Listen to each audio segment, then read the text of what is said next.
I want to talk you through the SQ3R method. Most of us, when we start reading, we start at page 1 and we just dive in, read the first paragraph, second paragraph, third paragraph. But when you're trying to assimilate new information, often dry nonfiction, I think this text is pretty well written, but still, it, that's really a tough way to learn things. And I think students often struggle with how to read and learn something from nonfiction. And so there's been a lot of research on that. And the SQ3R method is what a lot of researchers have found evidence for improving comprehension, initial comprehension, and retention over the long term. So SQ3R, S is to first, before, don't start reading.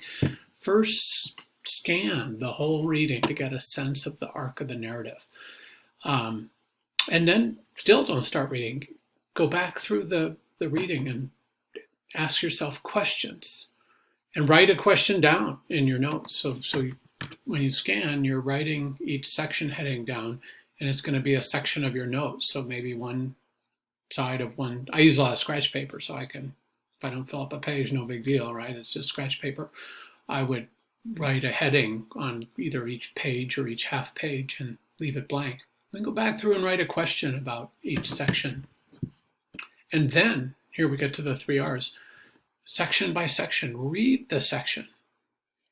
And then before you go to the next section, respond to your question. Now that it's fresh in your mind, try to answer the question you asked.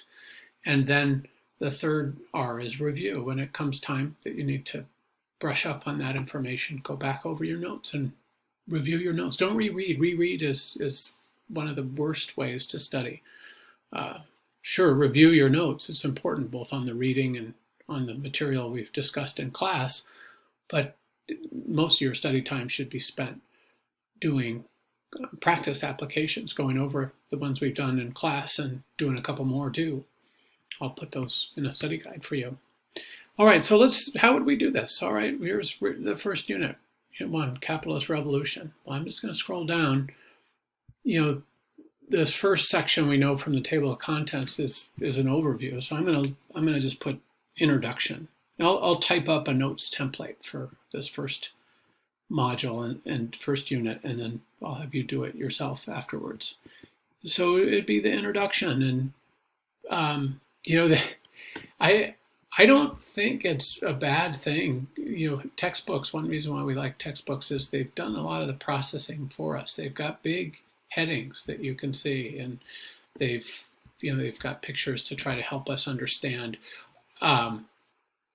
This text has a lot of video explanations, which are really useful and engaging and short.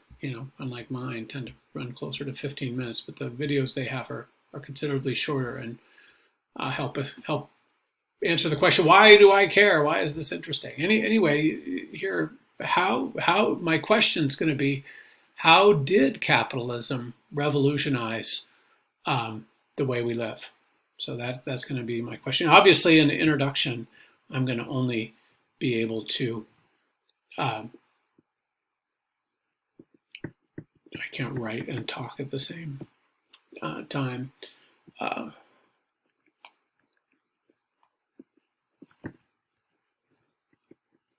I can't answer that question in great detail. The whole chapter is going to be about that. But anyway, that's a good place to start, and it'll give me an overview, and I'll answer my question in an overview form. So then I'd go, okay, I've read that first section, and I'd go to the next section.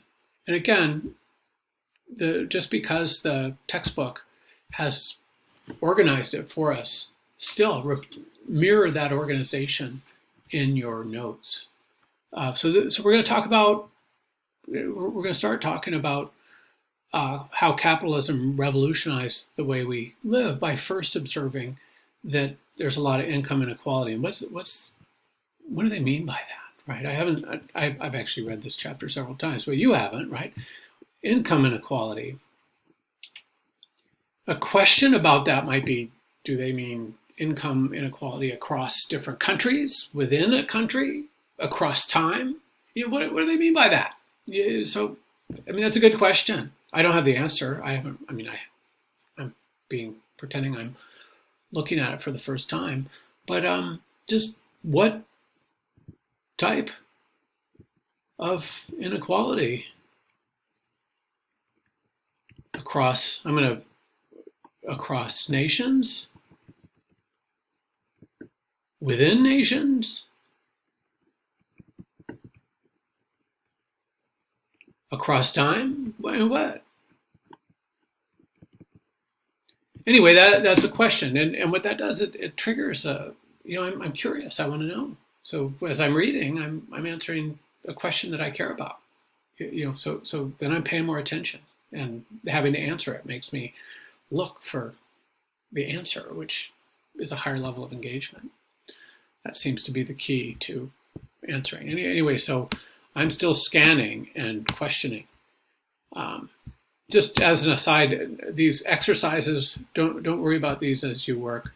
We're going to do some of them in class, and some of them will be in the study guides, and some of them you can just ignore.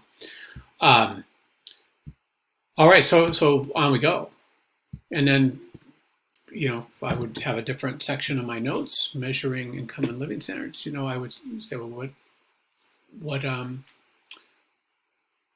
there's not a right or a wrong answer. It's, what's the biggest problem with measuring income and living standards? Why is it hard? What makes it hard?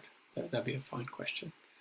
Anyway, I'll just quickly go through. Obviously there's subheadings, and as you write your notes, these subheadings would block out sections of each. They would be smaller sections of each big note section.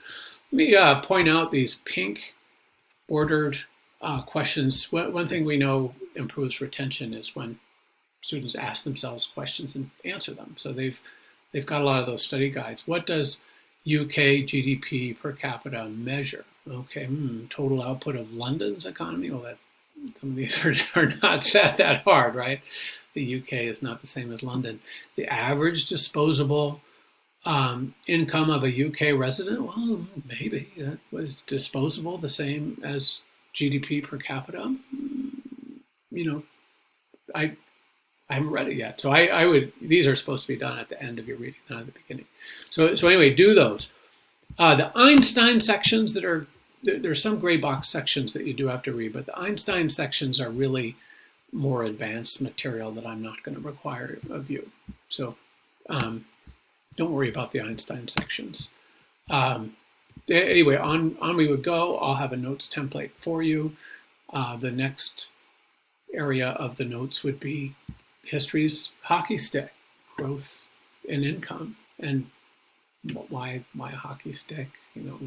What growth in income? I don't really know. If I haven't read this book before, would maybe just how is growth in income like a hockey stick? That is just a real general question, but that if I haven't read it before, I'm not real familiar with this area. That's the kind of question that would be fine. It would help me. Anyway, they're that well, and these are really good. These history of economic thought. They've done a real nice job with trying to get a bigger group than just the usual old white guys. Even though we're starting with an old white guy, they're really fascinating, and sometimes they have little videos attached to them. So anyway, the permanent technological revolution, that would be another section in my notes. Is the technological revolution going to last forever? That's permanent implies that, really? That's a fine question. There isn't one right question. It's just pique your curiosity and read to, with that in mind. All right, you see these sections are short, but there's graphs and it can be hard. The economy and the environment. Okay, well, how does the human economy affect the environment? Does the human economy support a healthy environment or work in conflict? I think we know the answer, but why so often does human economic activity seems to ignore the value of the environment, the value of the clean air that we need to breathe, the value of a climate that is moderate and enables us to live comfortably. Why does the economy so frequently just ignore that? That's a fine question. Even though, notice that question was a little bit loaded, but that's okay. The questions are to pique curiosity, not to get the exact right question. Anyway, I finished writing those sections. I think I've given you enough of an overview. Try it. You handwrite your notes. I'll give you a typed out template, but I handwrite all my notes. And it's not so much to have them later, although that could be helpful, but it's to really burn the pathways in your brain so you're reading with comprehension. Read, respond to the question, review as you study for your test. Those 3 R's, even though I'll give you a template, those are going to be up to you.